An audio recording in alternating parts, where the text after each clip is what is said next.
Now here's a hack for single people especially, but people on a limited food budget. We're going to make a hand-formed square hamburger patty out of this ground chuck.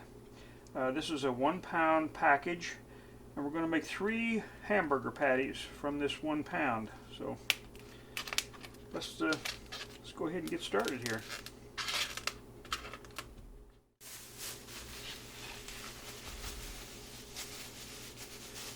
We'll try to make 3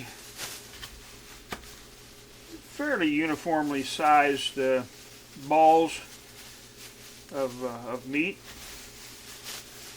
And I think the further along we get, we can make adjustments here.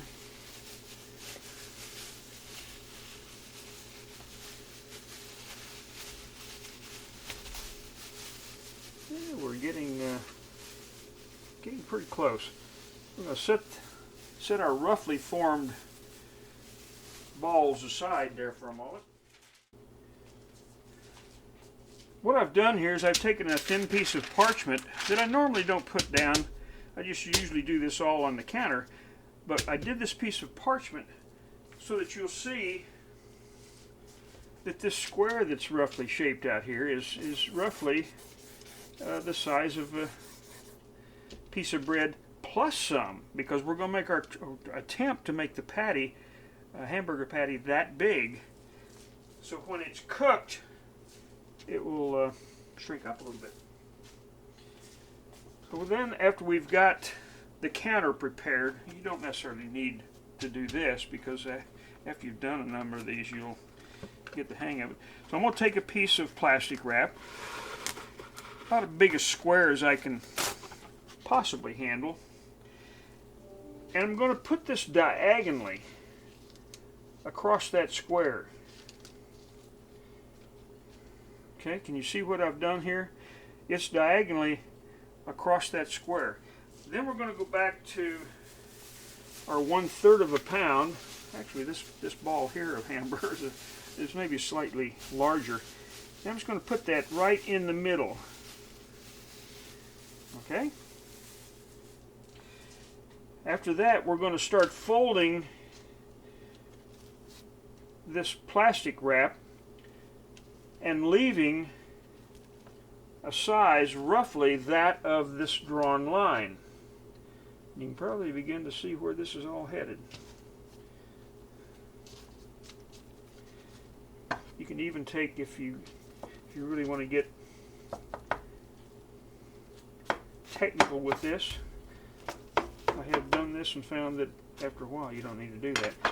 So there's the preparation for a hand-pressed square hamburger. We're now ready to just start pressing. And as you're pressing, if you'll kind of force the meat into the corner areas,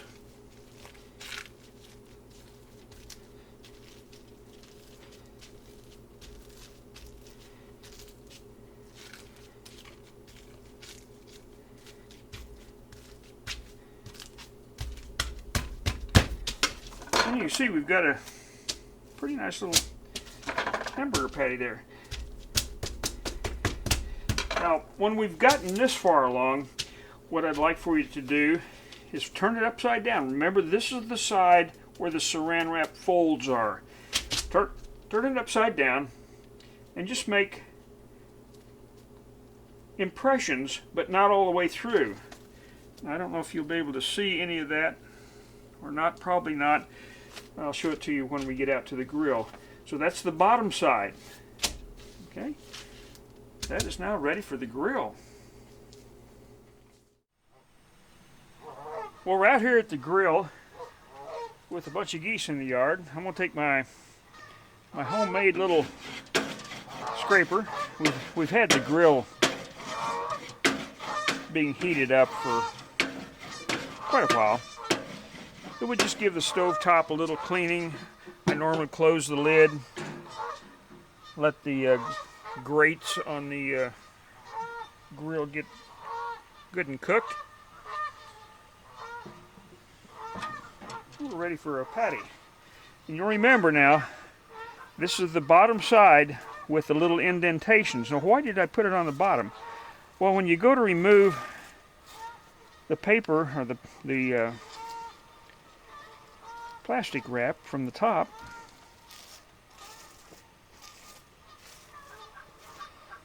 I hope this is all in focus. I'm not going to stand out here and do a bunch of these. Okay, I just grab that and put it on the grill. So these little indentations now have a neat little place for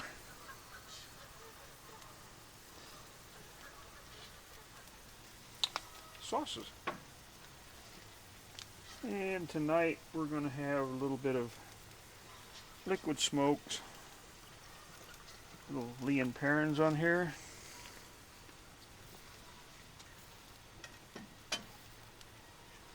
We're going to let it cook a little bit.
We're going to take our bread and put on here just to lightly toast it.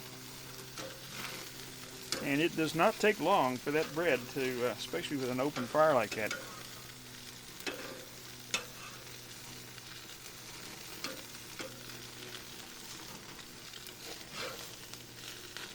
To give it a nice little toasty flavor and firmness to the bread, I should say.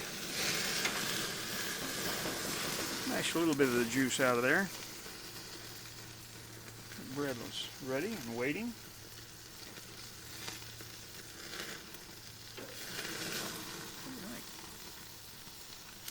I think we got a burger here.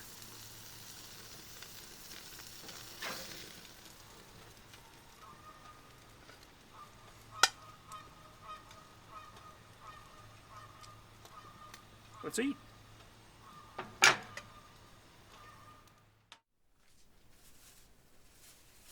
So what happens if you end up with a little bitty ball of meat? You improvise. We're going to start again with a piece of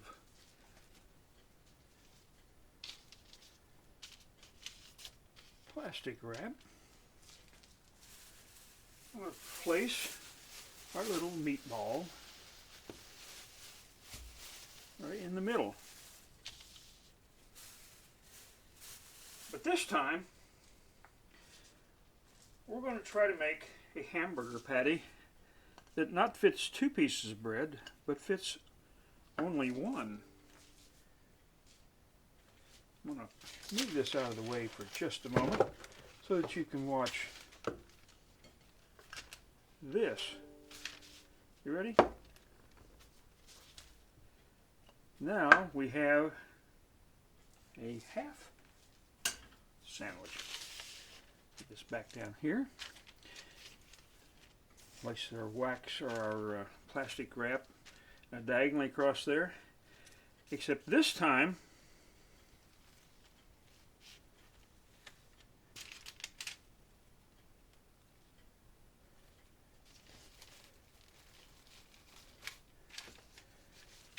we want this little thing to be long.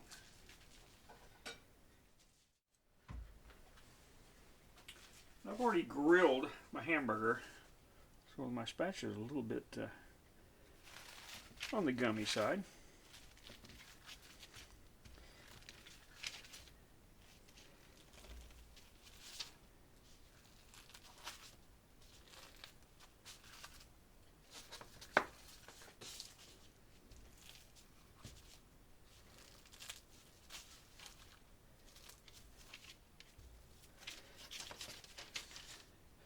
I'm really trying to stretch the meat portion on this one to illustrate the point.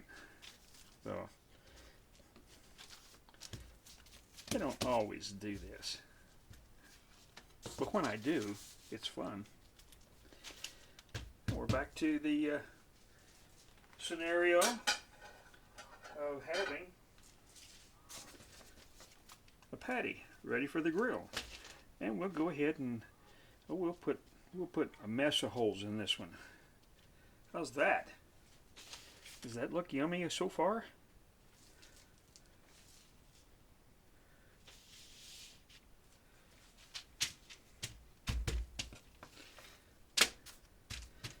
Ready for the grill. Let's cook something. We've already preheated the grill. And here we are back with our half patty.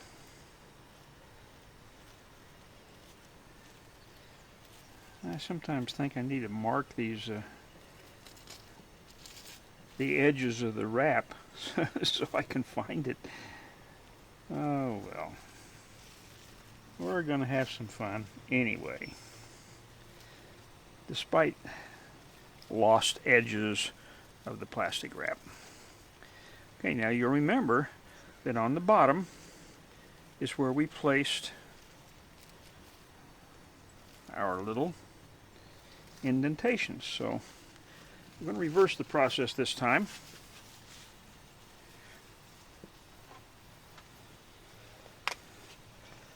Got a bunch of holes up there.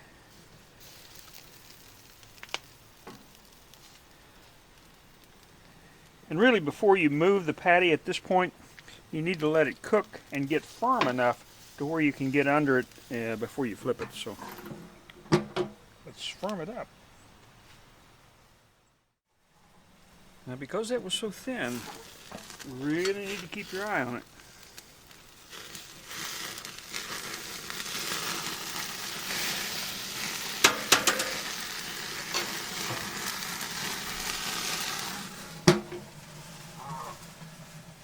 Geese are loving it. Let's check on it. Oh, yeah.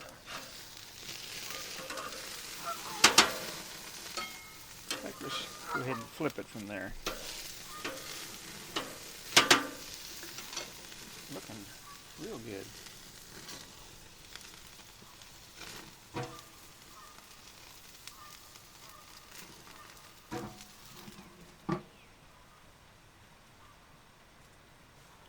Again, it does not take long for that bread to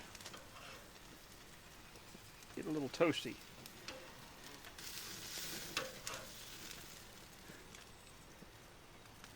I hope this is, hope you can see what I'm doing here.